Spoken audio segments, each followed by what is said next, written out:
the tie to be about 1/4 of an inch when it's all said and done, then we'd think, okay, you know, quarter, and then quarter on the inside, because I like for my strips to be filled with their seam allowance. So if I wanted 3/8 inch spaghetti straps, I would, you know, quadruple the 3/8 of an inch. Is that for security? Because now that you've said that, I've done it without doing the seam allowance all the way through, and it pulls funny. Maybe, yeah. You could, well, and you could also, the pulling could happen with what we call roping, where it gets sort of offset in the sewing. It just fills it. I mean, like the other thing you can do to fill it would be to send a cord or something through. But you know, you'll get that. If there's less seam allowance than there is strap, you'll probably see that change in the dimension with the bulk, and Yeah. I don't think that's really probably what you're going for. But of course this, I'm sewing it right sides together like this. And the roping business, if I were to draw like straight across perpendicular here, what I want is for that line, to end up on itself everywhere. If, as I'm sewing, one end kind of goes faster than the other, then it gets that twisted look. You know, a while back it was sort of popular, and maybe it still is, on some, like necklines of t-shirts to purposefully have it twisted so that it looked cool. But, you gotta, when you're gonna do something like that, you gotta really commit to it and do it so that people know, like, that was purposeful and not accidental. I have, one of my friends who was big into sewing everything, bias dresses and so on, so it was a lot fancier than this stuff, would hand-based his spaghetti straps down first and then sew them at the machine.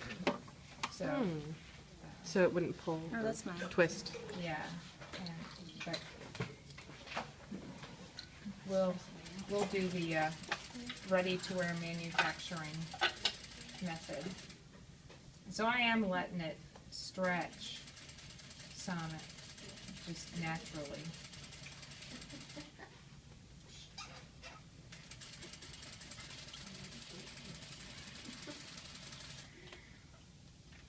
So this is a regular stitch length, Oh, yeah. not a basting. Okay.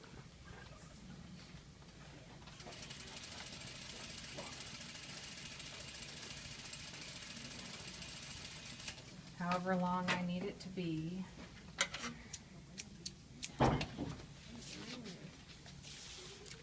And sometimes I even, if I have, sometimes I'll just cut it wider than I know I need it, and then come back and sort of make sure that I trim my seam allowance to be equal to what I've stitched. Because even with the stretching out, I feel like I'm slightly wide, just a little.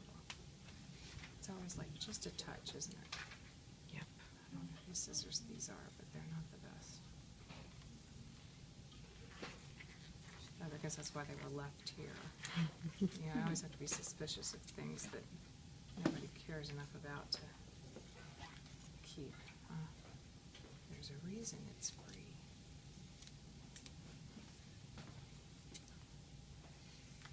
And then we just have to turn it out. So there's some little tools that help us turn these out. Bodkin. Yep. And if it's, you'll learn if you ever try to do like really, really, really long spaghetti, that you might need like some really, really long bodkin. But it's doable.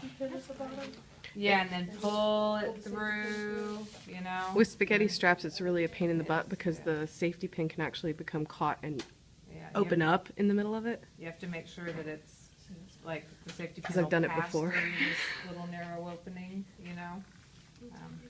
Yeah, all kinds of different tricks, or even just a yarn. I've seen people sort of like stitch yarn at the bottom and then have it sticking all the way out at the top. And so then, once the tube's all sewn, they just start pulling on that yarn. Have you ever used one of the turners? It's like the tube with the stick in the middle. Yeah, I used to have I some got a of those. set of those, and I can't seem to get them to work no matter what I do. Sometimes, yeah. But I think I have a little black.